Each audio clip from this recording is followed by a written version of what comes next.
दोस्तों, कैसे हो आप लोग। स्वागत है आपका हमारे इस यूट्यूब चैनल पे। आज हम लोग क्या करने वाले हैं, हम लोग देखने वाले हैं इंडो नेपाल रेमिटेंसेस स्कीम।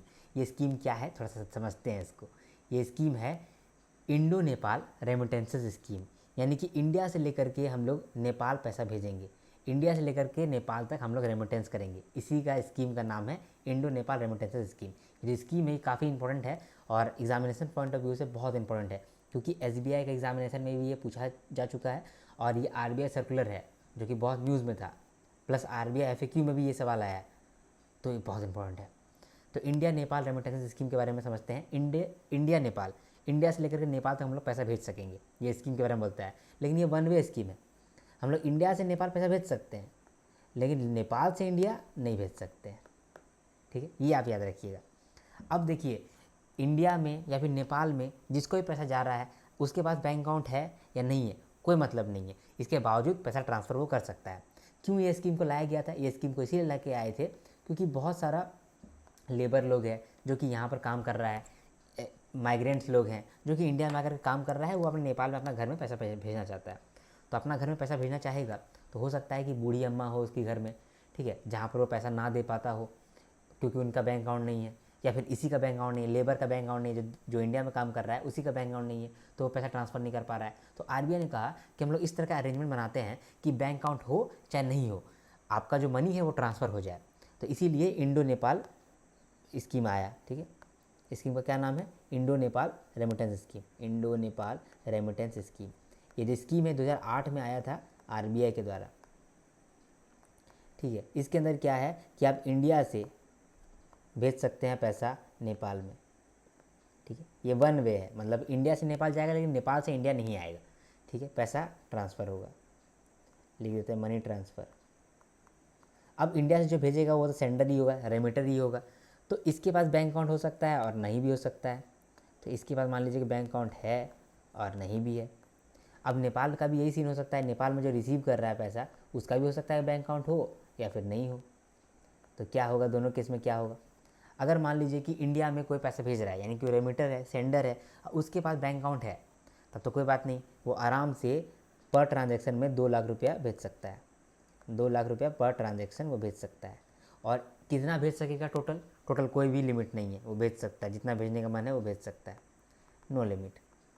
लेकिन मान लीजिए कि बैंक अकाउंट है ही नहीं, हम इंडिया से पैसा भेज रहे हैं लेकिन मेरे पास तो बैंक अकाउंट है ही नहीं, तो उस केस में हम क्या करेंगे, सबसे पहले तो हम बैंकों को बताएंगे कि हम हैं कौन, जो पैसा भेज रहा है वो है कौन। तो उसमें कैसे बताएगा वो कि है कौन, तो उसमें उसको कुछ आईडी प्रूफ देना पड़ेगा। आईडी प्रूफ जैसे कि आधार कार्ड हो गया, ठीक है, और पैन कार्ड हो गया, एट्सेट्रा। ठीक है, ड्राइविंग लाइसेंस हो गया, ये सब वो पहले आईडी कार्ड देगा, आईडी प्रूफ देगा। इसके बाद वो पर ट्रांजैक्शन जो है वो 50,000 ही भेज सकता है,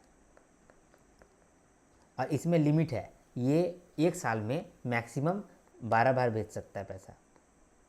ठीक है, मैक्सिमम 12 बार ये पैसा भेज सकता है।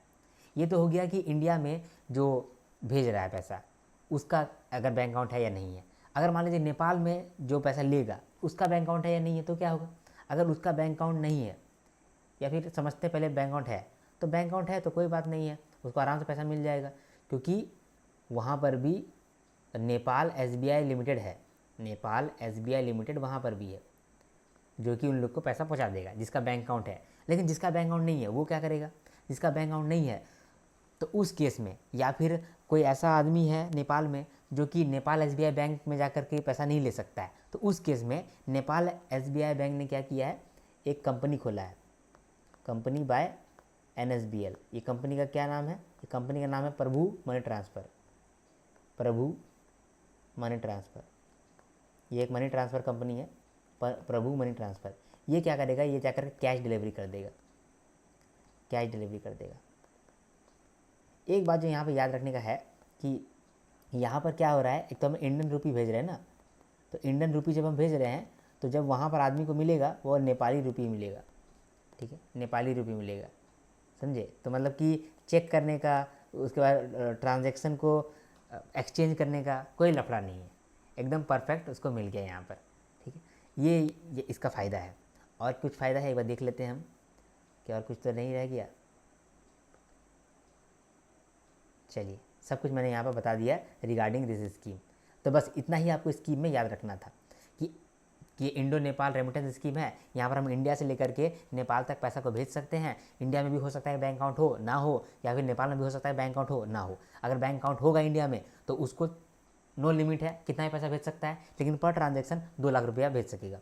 और अगर मान लीजिए कि इंडिया से पैसा भेजना चाहता है लेकिन बैंक अकाउंट है नहीं, उस केस में उसको आईडी प्रूफ देना पड़ेगा, जैसे कि Aadhaar card, PAN card, driving licence etcetera. और पर ट्रांजेक्शन वो 50,000 ही भेज सकता है, maximum 12 times in a year भेज सकता है। अगर नेपाल में किसी के पास बैंक अकाउंट है तो उसको आराम से NSBL के द्वारा मिल जाएगा, नेपाल स्टेट बैंक लिमिटेड से द्वारा मिल जाएगा। अगर मान लीजिए कि वहाँ पर बैंक अकाउंट उसके पास नहीं है, वहाँ पर जो भी रिसीव कर रहा है उसके पास बैंक अकाउंट नहीं है, तो उस केस में नेपाल SBI लिमिटेड के द्वारा एक कंपनी है प्रभु मनी ट्रांसफ़र, वो पैसा निकाल करके उस आदमी को दे देगा जिसका बैंक अकाउंट नहीं है। ठीक है, यही पूरा खेला था। यहाँ पर जो इंडियन रुपये हम लोग भेज रहे हैं उसको मिल रहा है नेपाली रुपीज़ में, ये बहुत अच्छा बात है, उसको बहुत सारा झमेला कम हो जाएगा। इससे किसको फ़ायदा होगा, बहुत सारा माइग्रेंट्स है, स्टूडेंट्स है, उसको फ़ायदा पहुँचेगा।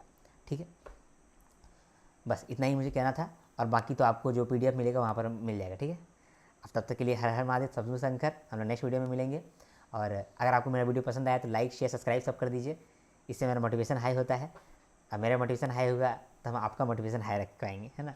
चलिए हम लोग मिलेंगे नेक्स्ट वीडियो में, तब तक के लिए हर हर महादेव, शंभू शंकर। जय हिंद, जय भारत।